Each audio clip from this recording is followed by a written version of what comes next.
Mercredi 30 octobre 2024. Mesdames et messieurs, bonjour et bienvenue à la revue de quelques titres de journaux parus au Bénin ce matin. Nous commençons par le journal Oro, révoqué de la direction administrative de l'Union progressiste, le renouveau pour une supposée faute grave.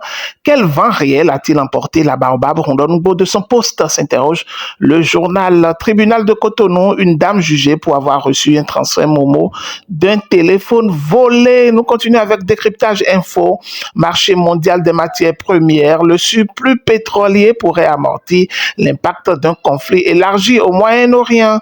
Perspective économique en Afrique de l'Ouest, le Niger et le Bénin en tête de la croissance en 2025 avec 7,3 et 6,5% selon le FMI. Le matinal, direction de l'administration de l'Union progressiste Le Renouveau, Christelle Rondonoubo limogée. Des signes d'une crise latente au sein du parti. Une ancienne députée pour lui succéder, s'interroge le journal. Historique de la révocation. Un séjour inutile au sein du parti, s'interroge encore le journal. Foire internationale itinérante du Bénin, jusqu'à 20% de réduction sur les stands.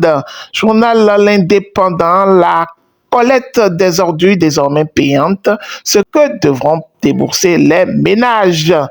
Nous continuons. Rejet des diplômes obtenus par les étudiants du Nigeria dans les universités privées du Bénin.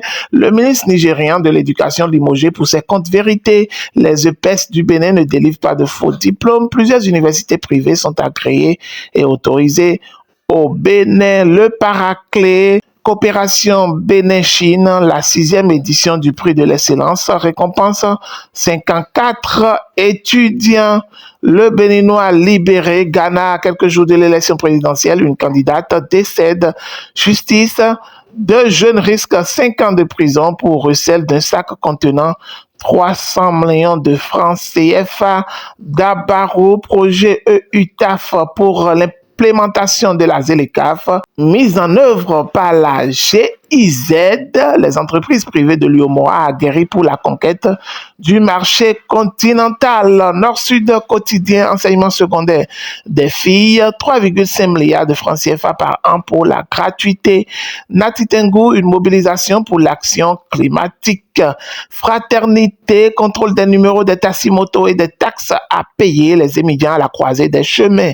Se conformer à la loi ou quitter les rangs. Pratique exclusive de la langue française dans les ménages, un choix controversé. Matin libre, redevance d'enlèvement des déchets par la SGDS, flou autour des montants et modalités de recouvrement. Les 4 vérités pour avoir reçu un transfert Momo d'un téléphone volé, une dame jugée au tribunal de Cotonou. Facturation de la collecte des déchets au Bénin, des précisions sur les critères et le processus de paiement. Ce sera tout pour ce mercredi. Portez-vous bien. Excellente journée à toutes et à tous. Que Dieu vous bénisse. C'était Marc Joannès Koudiano.